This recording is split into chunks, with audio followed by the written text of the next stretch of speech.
Join Kids Hut family.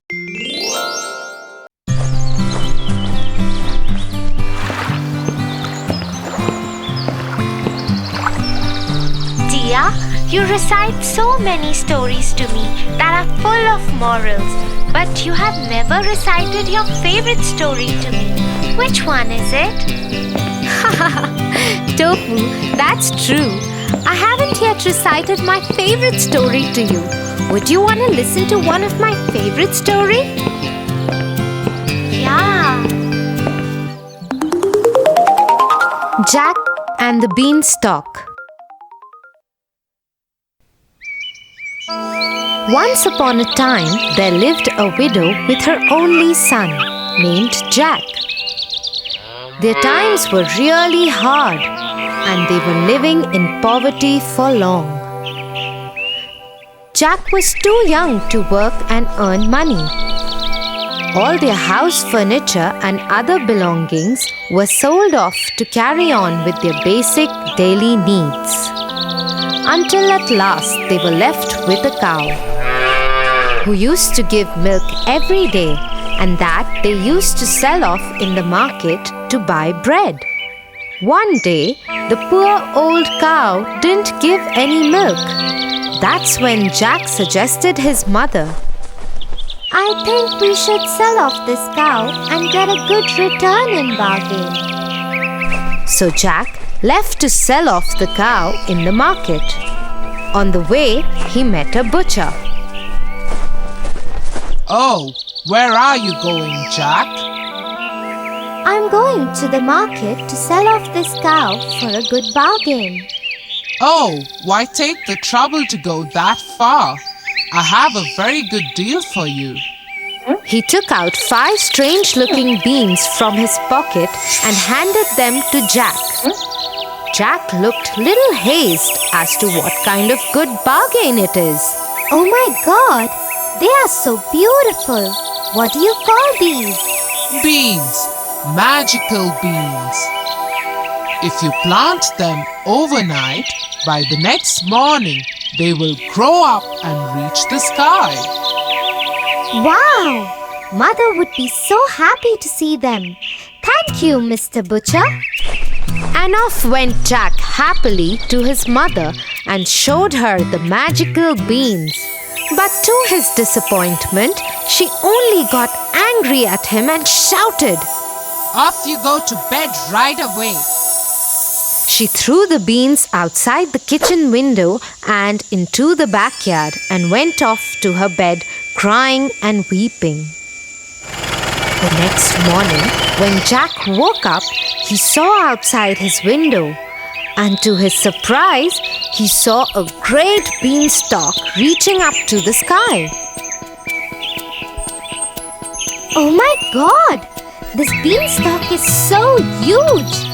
I need to climb this up to see where it leads to.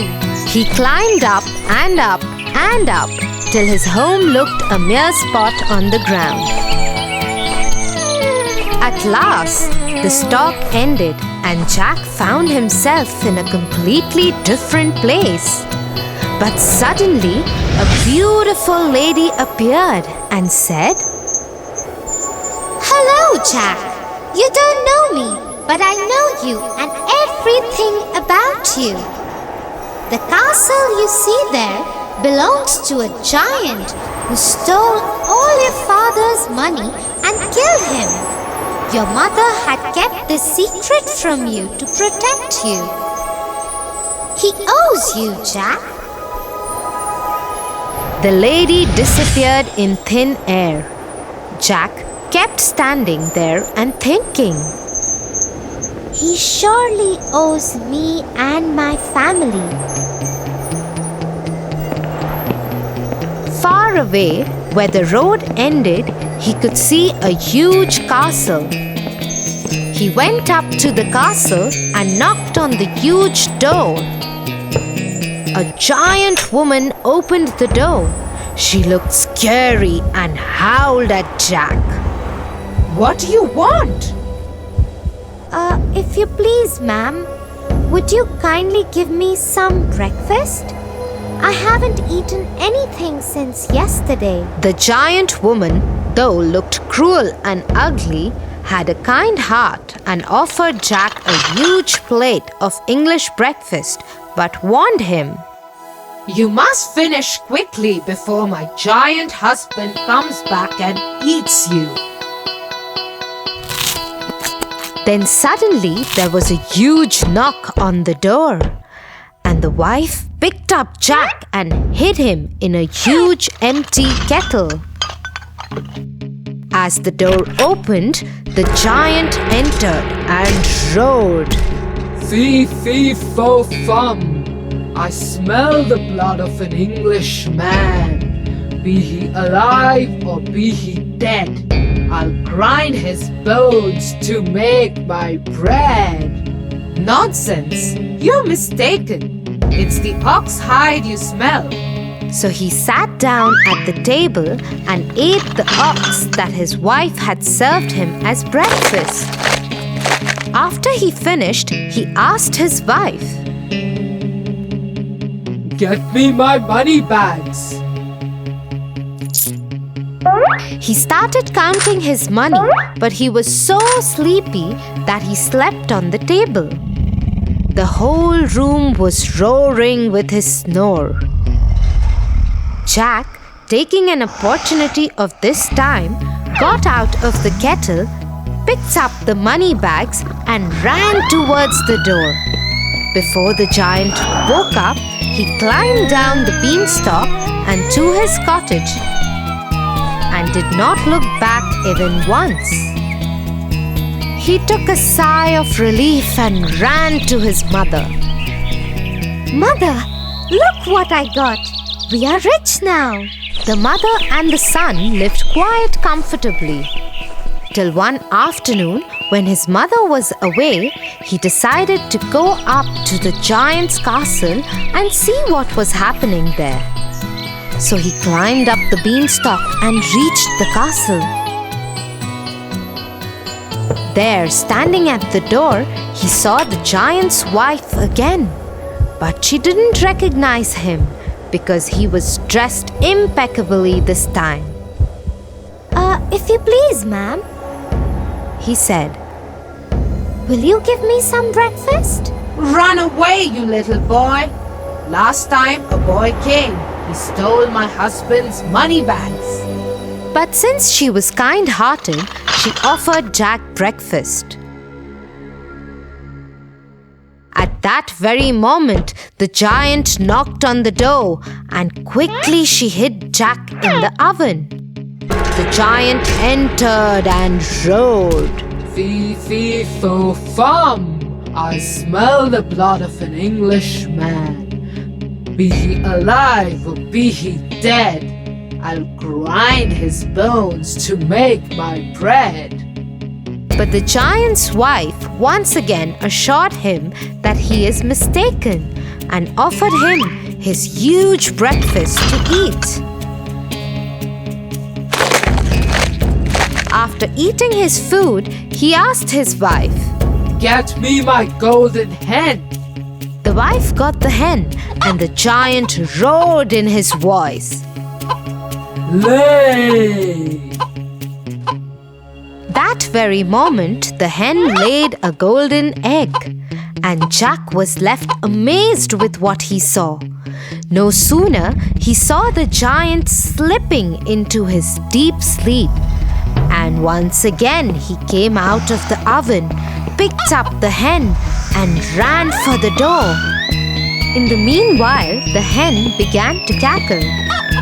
The voice made the giant move a little, but he kept sleeping. Jack climbed down the stalk and went straight to his mother and gave her the golden hen. The mother and the boy were so rich that they had money greater than even what they could spend. One day, he was sitting idle. The thought of the beanstalk crossed his mind again, and he decided to climb it. No sooner he was at the castle, but this time he decided not to be seen and climbed the kitchen wall of the castle and hid himself in the oven. In came the giant, roaring louder than ever. Fee, fee, fo, fum! I smell the blood of an Englishman. Be he alive or be he dead, I'll grind his bones to make my bread. But the giantess was quite sure that she had seen no little boy that morning, and after grumbling a great deal, the giant sat down for breakfast. As soon as he got over with his breakfast, he called out to his wife, Bring me my harp! Sing! ordered the giant. Soon the harp started singing the most beautiful sounds ever heard, and no sooner the giant fell off into his deep sleep. Jack, who was waiting for this moment, got out of the oven and climbed the table to grab the harp. But as soon as he started running off with it, the harp started shouting, Master! Master! The giant woke up just in time to catch the sight of Jack running out of the kitchen door. With a fearful roar, he saw Jack running with the harp and dashed after him. Little Jack ran as fast as he could, while holding the harp tightly in his hands. The giant, taking terribly long strides, gained on Jack, and he would have been caught if Giant had not slipped over a boulder. Before he could pick himself up, Jack began to climb down the beanstalk, and when the giant arrived at the edge, he was nearly halfway to the cottage. The giant began to climb down too, but as soon as Jack saw him coming, he called out, Mother, bring an axe! The widow hurried out with the chopper. Jack had no sooner reached the ground than he cut the beanstalk right in two. Down came the giant with a terrible crash, and that, you may be sure, was the end of him. But the mother had a very important advice for Jack. Jack, what the giant did to your father was bad, but you should not have been so greedy. He reaped what he sowed, but greed is also a bad deed. Jack agreed to his mother and promised to never be greedy again, and they lived happily ever after. Wow, Tia, that was such an adventurous story. Yeah, Tofu, and do you know why it was my favorite story? No, tell me. The story was about a brave boy who wanted to fight against poverty, and in a way, he got a chance to take revenge of his father too. But in the process, he forgot that harming the giant again and again was not ethical, and stealing from the giant's house was also against his morals. Oh, that's quite a heavy thought for my little brain. Ha ha ha! Let's go. We are late for dinner. Mom must be waiting.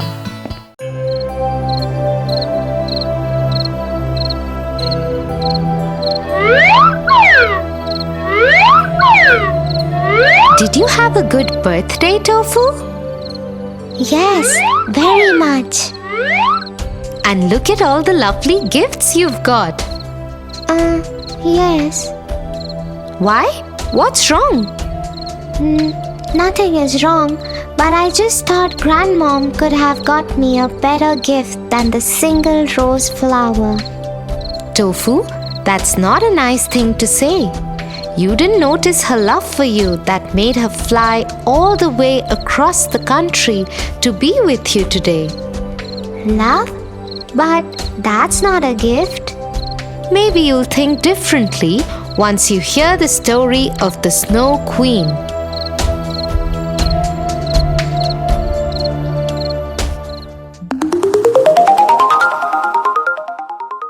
The Snow Queen.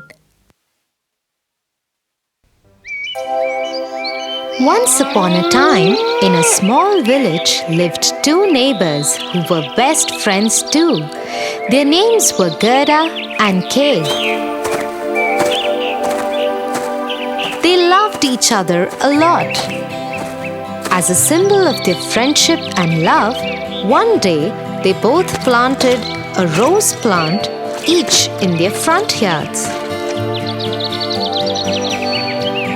Every morning, they would get together and water their plants and take care of them.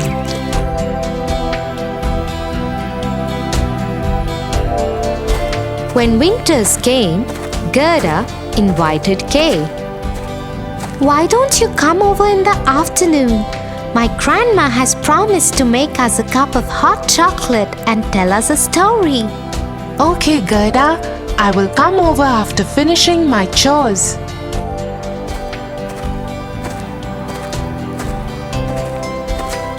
As promised, Kay went to Gerda's home in the afternoon.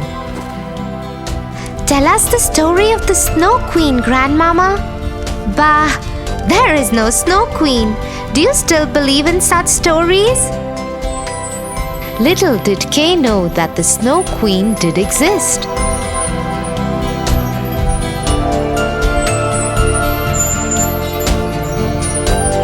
And she had a magic mirror with which she could look at anybody. And right at that moment, she was looking into Gerda's living room where they sat. Doesn't believe in me, does he? I will send him my ice arrows that will turn him cold. All the love will be gone from his eyes and his heart will freeze over. And the Snow Queen sent her ice arrows towards Kay.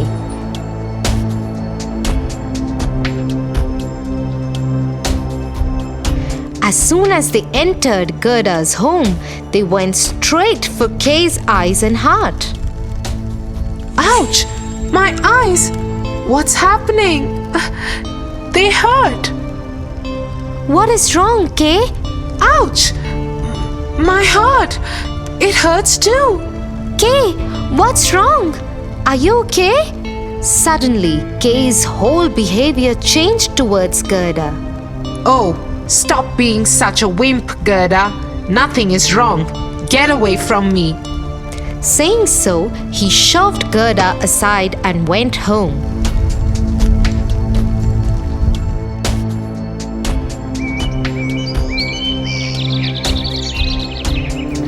Over the next few days, he would give cold, mean looks to Gerda and would never talk to her nicely. He wouldn't even come to tend to the roses that they had planted. One morning, when Gerda was watering the plants, she saw Kay get into a carriage with a lady who was wearing a white gown. She had skin like diamonds and her hair was silver white.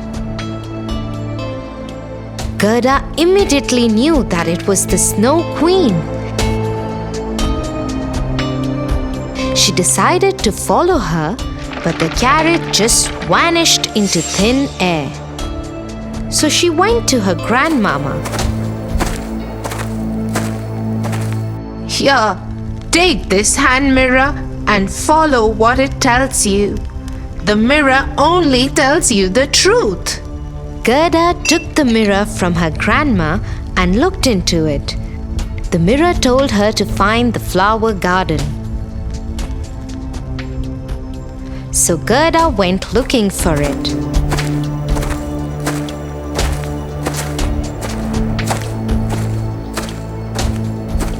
Meanwhile, once the Snow Queen reached the palace, she told Kay to make it his home from now on. This is your home now. You will never leave here. And once your heart freezes over, you will be mine forever. Back in the village, Gerda found the flower garden and entered it.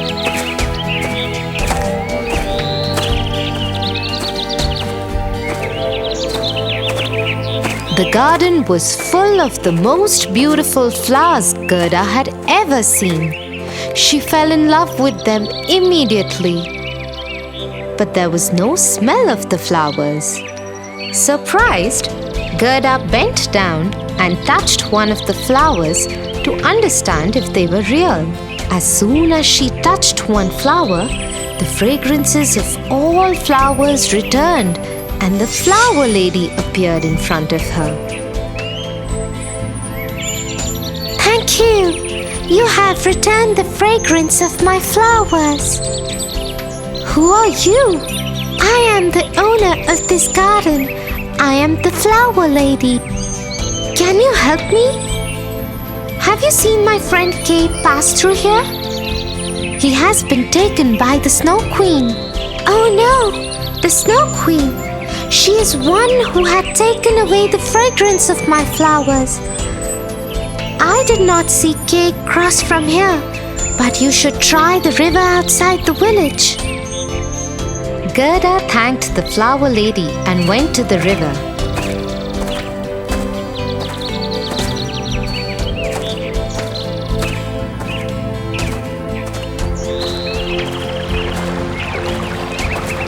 There she saw a boat waiting for her. She climbed into the boat and it took her to the pirate ship.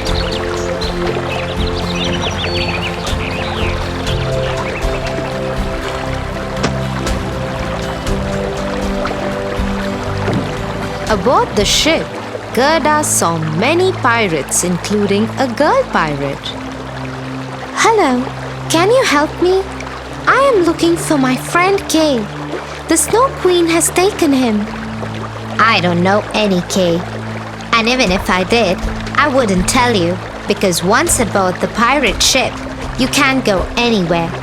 You have to be here. No, please, you have to let me go. Kay is my friend. I have to save him. Friend, you say?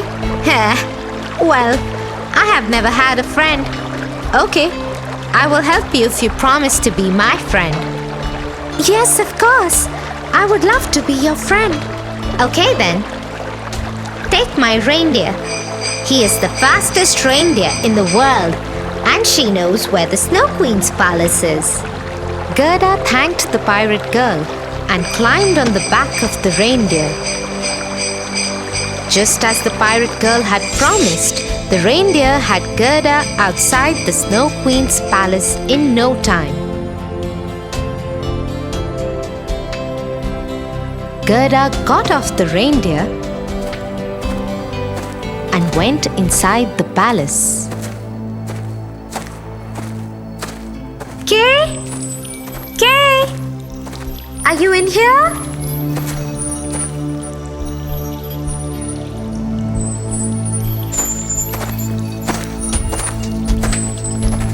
What are you doing here?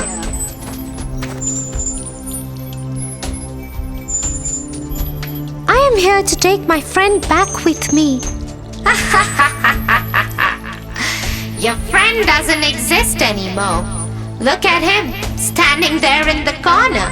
Just in a few minutes, his heart will freeze over, and then he will be mine forever. Gerda turned to see where the Snow Queen had pointed. In the corner stood Kay. His lips were blue and eyes were steely cold.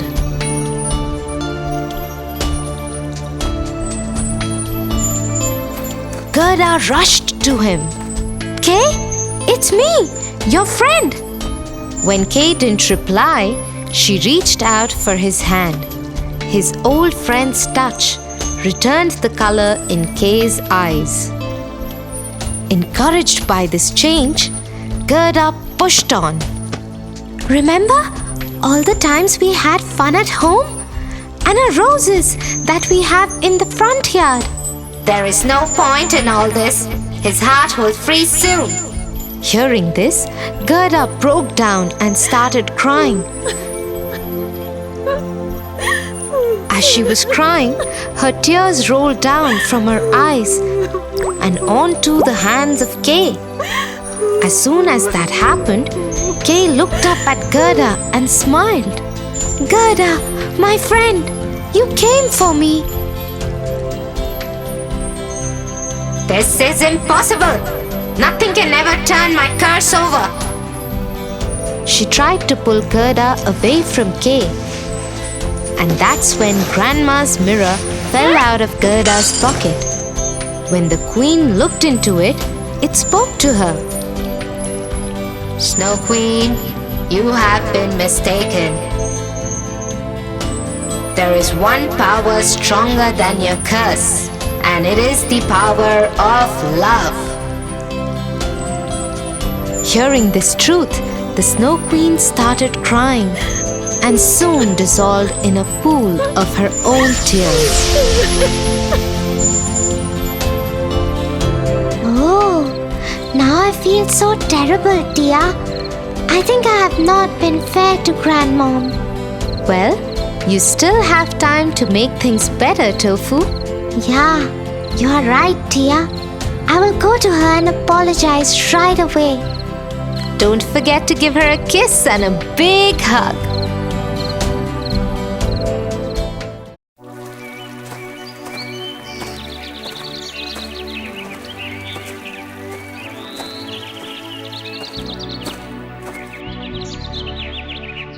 Hey Tofu, wasn't that your friend Joe? Yes, it was. Why didn't you invite him in? He wanted to have a quick word. He was getting late. Is everything okay? I think so. Jim, he and I are working on a school project together. Our grades depend on it. But Jim and he are convinced that other students are also working on the same topic. They want to work on a new topic. If your grades depend on it, you should listen to what they are saying. But dear, I think they are just panicking. I don't think our grades will get affected much by a common topic. Is there a chance of it happening though? Yes, there is. Okay, let me tell you the tale of the 3 fish, and then you can decide upon what to do.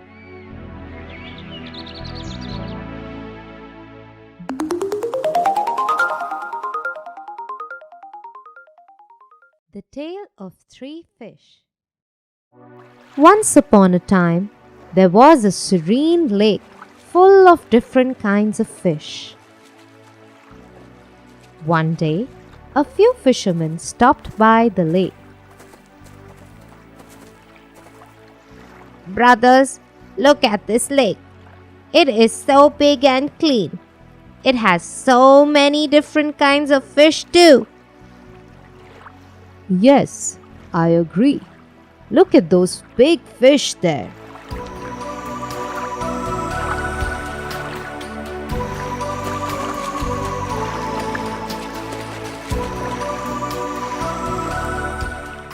"And because the lake is so clean, I am sure the fish are healthy too."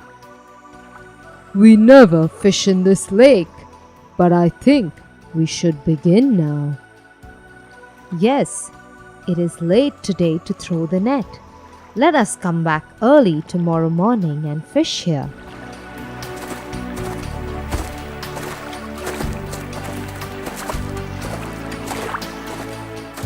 When the fishermen were discussing their plan, there were 3 fish that were swimming close to the surface of the lake. They overheard the entire conversation.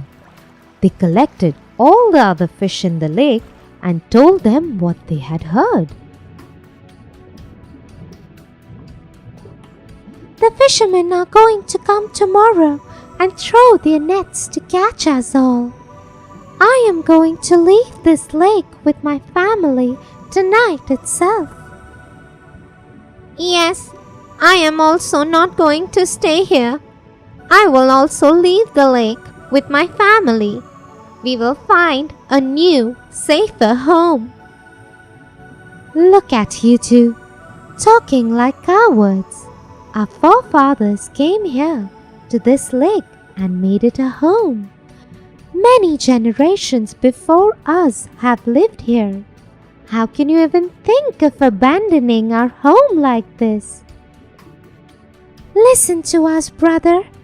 Those fishermen will come tomorrow and kill everyone. Our scriptures say that when it is time for our death, there is nothing we can do about it. We cannot escape it. So let us stay in our home and face our death bravely. Soon the fish were divided into two groups. Some of them agreed to leave, and some decided to continue living in the lake. The ones who had decided to stay laughed at the ones who were leaving, but those who had decided to leave paid no heed to their mockery and started leaving the lake through a small outlet. Let them go, brothers. Soon they will regret leaving their home. But it was not so. When morning came, the fishermen came back as planned.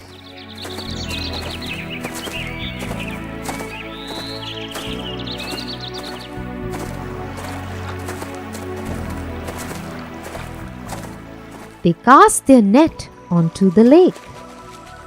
They caught every single fish that had stayed back.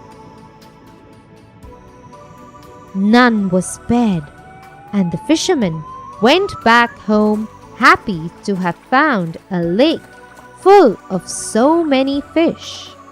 The only thing that the dying fish felt was regret for not having left the lake.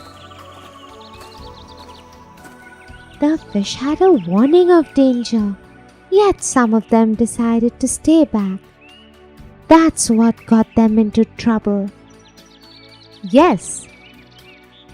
Don't you think you too have a warning of danger ahead? Oh, you are right, Tia. I am going to tell Jim and Joe that we should change the topic for our project. Thanks, Tia.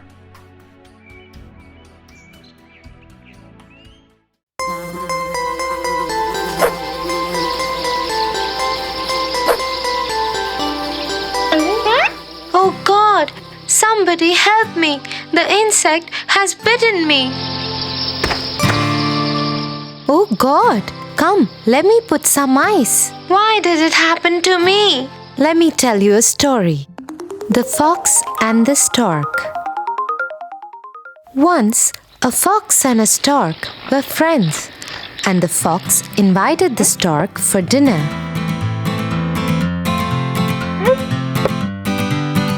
Dear friend, I wish to invite you for a meal at my home. I will cook a delicious soup for you. I would love to come.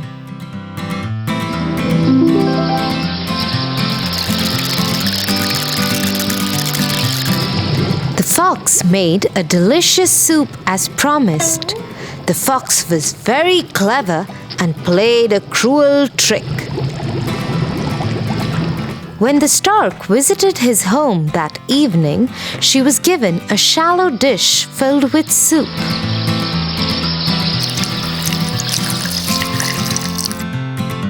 Thus the fox could easily lap up, but the stork could only wet the end of her bill in it. I have made this delicious soup myself. Enjoy your meal.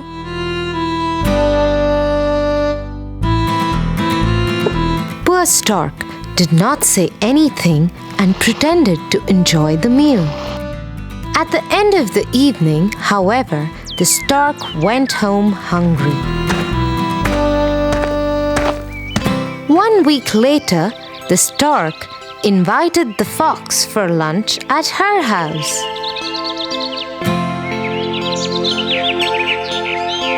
Dear Fox, why don't you come to my house for lunch?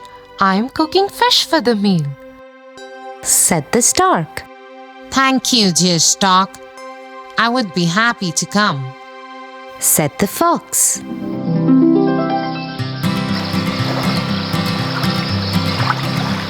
The Stork made delicious fish.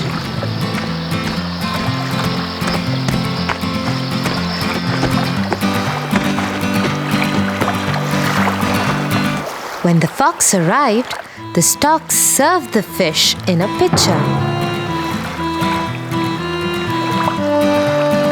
The Fox stared hungrily at the food, but he could not taste it. He had a thick snout and couldn't eat from the pitcher. So all he could manage to do was to lick the outside of the pitcher. Did you enjoy the lunch, my friend? I made it especially for you, asked the Stork with a nasty smile. The Fox remembered his cruel trick on the Stork and had to confess that the clever Stork made him learn a lesson. The Stork enjoyed the meal while the Fox looked on sheepishly and went home hungry.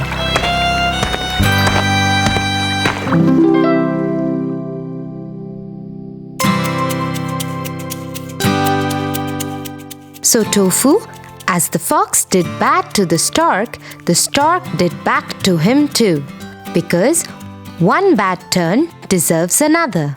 Now I understand. For your favorite rhymes, stories, and more, join Kids Hut family. Subscribe here.